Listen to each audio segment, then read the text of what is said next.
Okay, now I'm recording. Hey brothers and sisters, this is Kameron. I hope things are going well with you.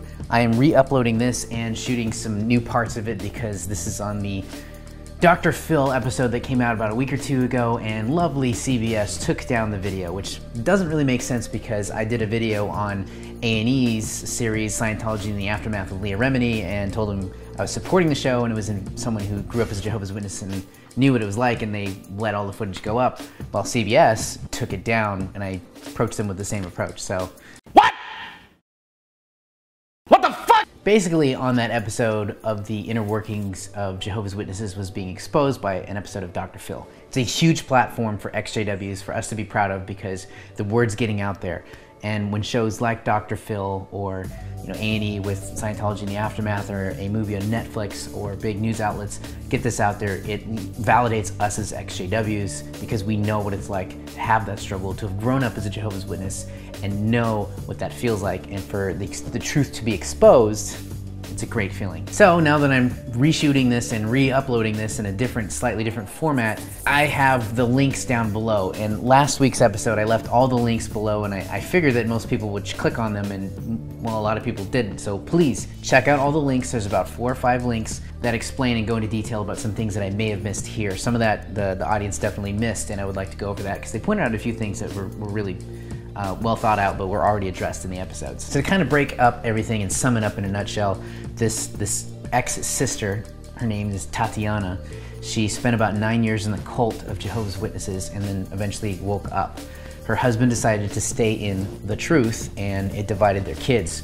Her child is now being shunned along with her because she disassociated herself, and then his child is now in favor of the organization because they are still they're still brainwashed. However, there are some things that Tatiana contacted the elders to work out some communication error issues between the couple, which is normal. Every couple that I know of needs communication improvement. I don't know any human being on this planet that doesn't need to improve their communication or keep working on it or keep it up really high so they can have happy relationships with people. So they did that. The elders came over, they had a meeting, and then a few days later, without the elders contacting them or speaking to them, allegedly, the CPS was called on the parents, and the kids were taken away from the parents because of a sexual molestation hunch that they had on the parents that the elders accused them of with no proof. That's what the Tatiana and the husband agree on while they're on the Dr. Phil episode. And then they shun the husband and won't support him with any support for the CPS case.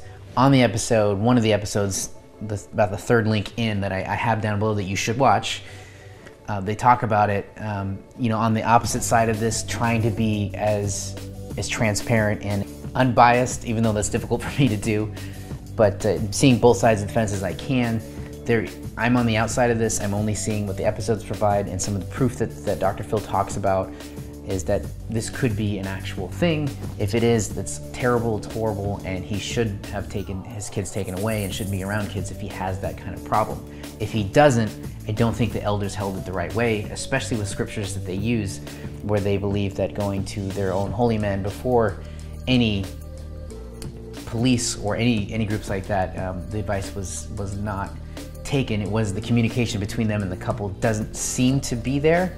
However, in the 2nd or 3rd link that I provided, they do talk about it in the episode that this is a hunch that they've had cases open like this before with the couple, and it's a hunch that they have to go through, and the couple feels wronged by CPS.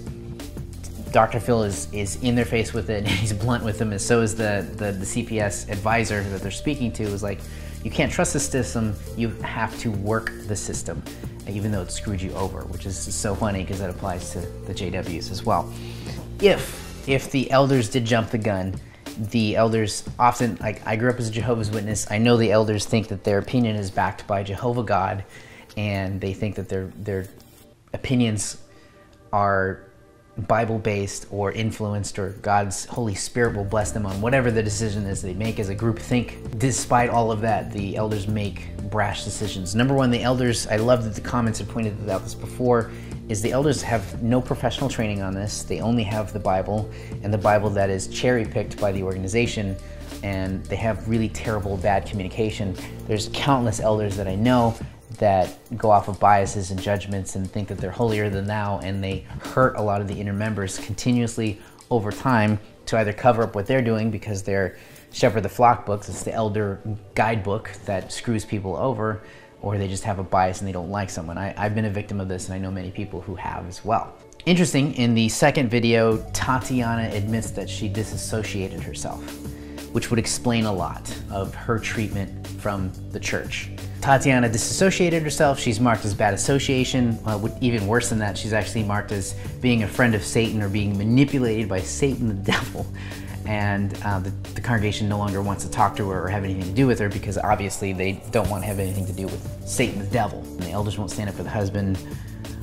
They took his kids away and they labeled him too, but he's still brainwashed, so he believes that he deserves this treatment. I understand this thinking as someone who has been disfellowshipped and thought I deserved that treatment for about 3.5 years after I was disfellowshipped, before I woke up and realized my whole life was a sham and something terrible had happened to me. He thinks tough love from the organization and Satan is trying to attack him and his family. He feels the need to stay a strong example for his family so that way his family will come back to the cult of Jehovah's Witnesses and come back to God and resist Satan's temptations. And by doing that, he will redeem himself and his family. So I'm gonna keep you guys updated as this goes on. The ex-sister, keep you updated as Tatiana keeps pushing and fighting, and whether the husband's a sicko and he needs to be put away and taken away from the children. I 100% agree with that. If he is not a sicko and was wronged by the elders, it's just one more thing to add to the list of disgusting things that the Jehovah's Witnesses and what they do to people on a daily, weekly, and yearly basis. They destroy lives, they destroy people. I thought it was really interesting on the 4th and the 5th episode, links that I have down below, we see familiar names like Freedom of Mind, Steve Guzek, who's from the Freedom of Mind team, with Stephen Hassan, the cult expert who survived from a cult himself from the 80s called the Boonies, which is still around, called the Unification Church, and they own a bunch of news publications and they still are brainwashing people. It's nuts that this stuff is even still legal. The ex-JW community, we are making a difference, and by getting a huge name on the platform to back us up, like Dr. Phil, whether you agree with him or don't agree with him, this is needed publicity. This is needed to be put out there so more people can be made aware and less people can be put out as victims or clueless victims, because that's how they get people. They get them when they're young, they brainwash them when they're young, and they keep them away from the media. As long as this stuff is going at the media and millions and thousands of people, the less people are likely to fall victim to undue influence. And I just want to say we are making a difference. We absolutely are. So digital high five to all my brothers and sisters out there. Let's keep doing this. And as always, if this video helped you out, please leave a thumbs up. That lets me know that what I'm doing is good work. Leave a comment or a question down below. I get back to as many of them as I can. And then subscribe so we can stay in contact and I can keep updating you with this information as well as other information coming out soon that I'm so excited. This upcoming year is going to be such a big deal. I'm very excited to have you guys hang out with me. Also, I'm in social media. I've got some links. Come hang out with me. Say hi. I've got links down below to, currently I'm using Instagram mostly to stay in touch. Come follow me on there. Say hi, hang out, and we will stay in touch. Brothers and sisters, until next time, I will see you in the next video.